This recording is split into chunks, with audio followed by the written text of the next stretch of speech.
it's Heather, the Butterfly Effect plant-based weight loss. And today is Wednesday, and that makes it Weigh-In Wednesday. And that's the day I come on here and I make a video and I weigh in about what's going on in my life, and I weigh in about what's going on the scale. And I neglected to make a video last week. Things have just gone crazy for me with work responsibilities, just other things. But honestly, sometimes I'm just not feeling it.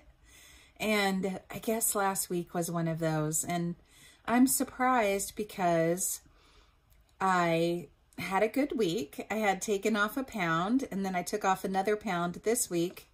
So guess where that puts me, friends? Right at 300 pounds. I'm at 300.2. So I'm really close to being under 300 pounds again, which will feel like a huge relief, and I will be so happy. I'm just keeping my promise to my mama that I'm going to take care of myself, and keeping my promise to myself that it wasn't too late, that I didn't slip too far, that I didn't go all the way back. You know, my highest weight was 436, and I was determined that I was not going to get all the way back up there, even though I was clawing and scraping and trying so hard not to just be eaten alive by addiction. I still have a lot of anxiety because I'm supposed to fly on an airplane, and I hope that I will fit in the seat okay, and I feel really bad for my seatmate, and I almost wish I would have bought a double seat because the flight that I got was really inexpensive, so I probably could have afforded that. But I'm just gonna hope nobody's sitting next to me. I think flights are still pretty light right now, so I don't know. I'll let you know how that works out. I'm not gonna let it pour water on my fire about how excited I am to go visit my family members. So yeah, I'm right at 300. So the next time you talk to me, I will be in the 200s again, which I never thought I'd be excited about. But you know what? Progress, not perfection. And I did not go all the way back up to 436. So yay for that. And I have taken off 136 pounds now, so I'm like, hey, that's not nothing. And just being really gentle with myself. And that leads into the topic that I wanted to talk about today. And it's something that occurred to me last week. And I call it reparenting. So what the heck do I mean by reparenting? Well, like a lot of you, I was neglected when I was a kid. I'll just say it. My parents had to work. It was like for socioeconomic reasons. So I went to daycare when I was really little. And then when I was in second grade, my sister was 10 years old, which still seems very young to me to be taking care of someone else. But my parents decided that she was able to take care of me, and I really think it was an economic decision, and they just never thought of like continuing to have me in daycare. So here I am, second grade, which I think is like 7 years old, walking home by myself, coming home to a house with just my sister in it, my 10-year-old sister in it. And we had a lot of responsibilities. We were expected to keep the house really clean. My sister and I used to complain to each other that my mom and dad just wanted maids because honestly, like, we cleaned the heck out of that house every single day. It was always tidy. It was always dusted, vacuumed. We made meals. We, you know, when I was pretty young, I would make like the salad. And then as I got older, like 10 years older, I was making the main courses for dinner. My sister's really not much of a cook. She wasn't then. She still is. She's gotten way better. She doesn't enjoy it. So I enjoyed it. Mostly I enjoyed eating. And because I grew up kind of like a feral child, we used to call him a latchkey kid because it was a kid with like a key around your neck. And I was always losing my key, but I knew how to break into my house really easily. You develop skills when you are a latchkey kid. And I think that there, you know, I'm not going to be very one-sided about this. Like, I did develop a lot of skills because I was alone. And I also developed some problems, right? What I would do is I would come home from school and I would not even think about my homework or anything like that. I would come home from school and I would turn on the TV and I would go to the kitchen and I would make myself some sandwiches.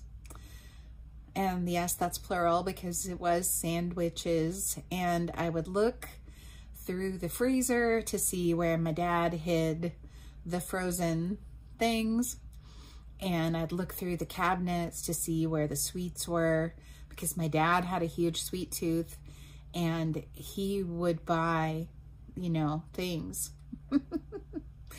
And then as I got older, I really got into baking, and it was 100% for the express purpose of I love to eat sweets. I was addicted to sweets. So I would make brownies, or, you know, I don't want to mention a bunch of foods that are going to trigger people, but what I'm trying to say is what I learned to do is watch really terrible TV, like Gilligan's Island and Brady Bunch and Emergency and One Adam 12. Just stupid movies or stupid shows.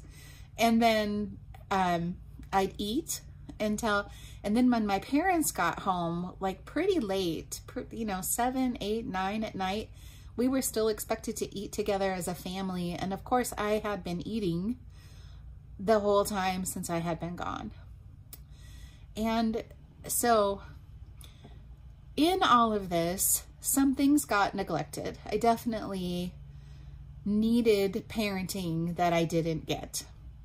My parents loved me. They were wonderful people, but I was definitely needing more than what I got. So, or what, maybe more than what, you know, they were able economically or whatever else to provide. So things like someone checking to see that I brushed my teeth, someone making sure that I got to school okay, or that I got home from school okay, somebody telling me not to go selling Girl Scout cookies at like 8 p.m., you know, door to door at strangers' doors. Things like that just happened. And so I have a theory about that, and I'm wondering if this could apply to other kids who grew up in like neglectful situations, that we didn't, because we didn't get that parenting, now we have to develop that sense of self-discipline for ourselves.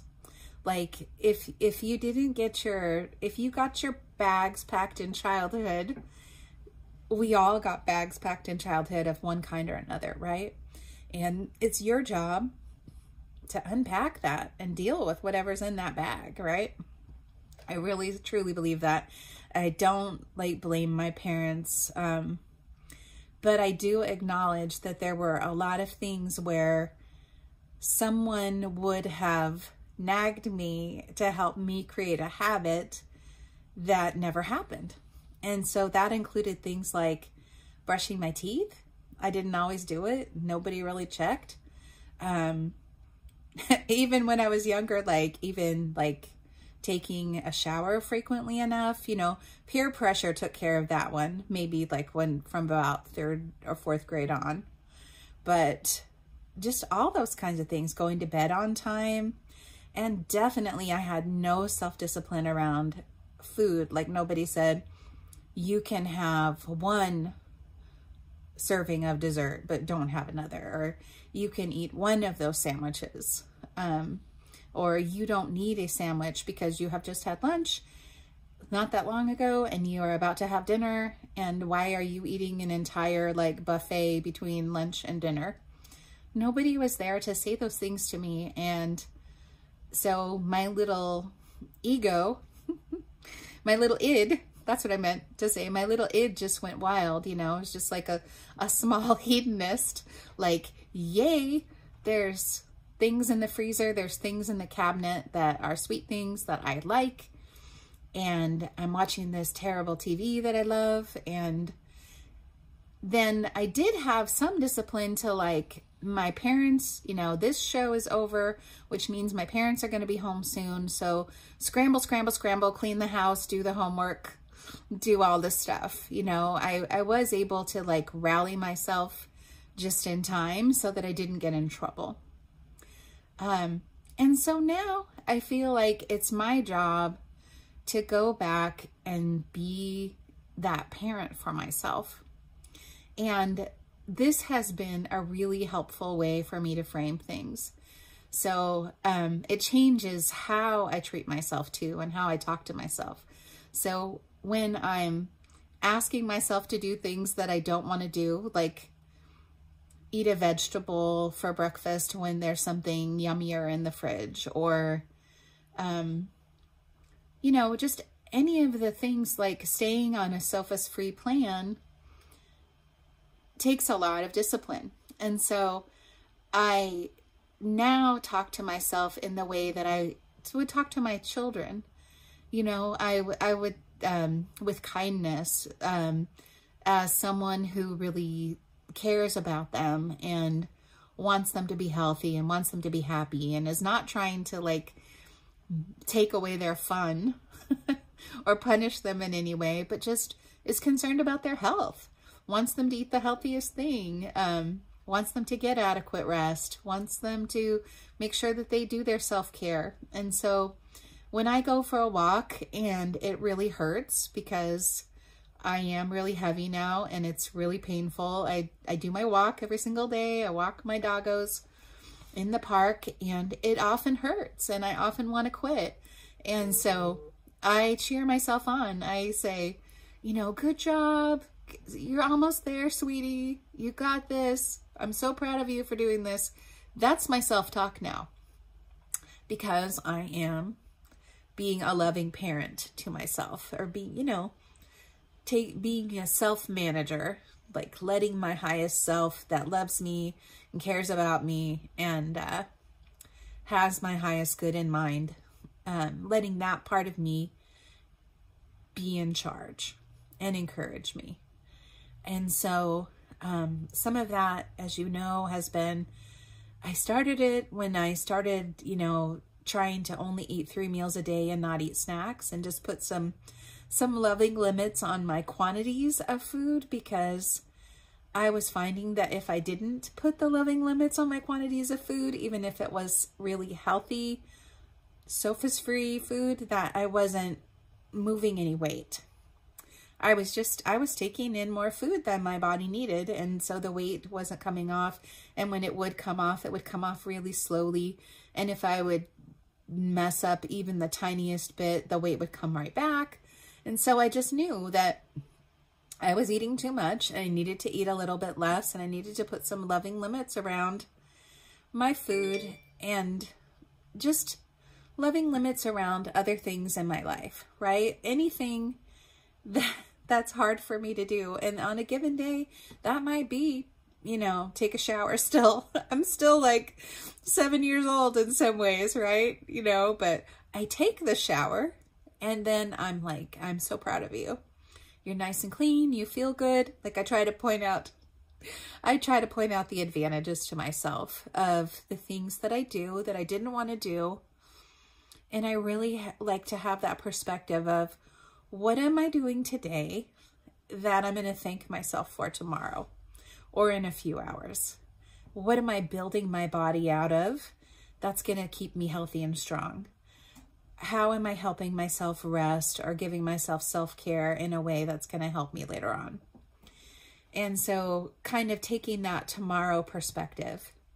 So that's what I wanted to share with you today is I'm on this journey to reparent myself, to go back and just love and nurture and care for and set loving limits for my inner child and just myself now. And part of that is just loving self-acceptance of this is where I am and it's okay because it is how it is. You know, I love myself. I'm taking good care of myself. Being mean to myself never helped a thing. It still won't. And so I'm just not going to do it anymore. I'm not going to play that game. And I'm not going to let myself go there anymore. I love you all so much. I am going to try to extend that discipline to remembering to make a video every week and not skipping weeks. And I can't wait to check in with you next week, and hopefully I'll be in the 200s. I love you so much, and I hope you have a wonderful week, and I'll talk to you soon.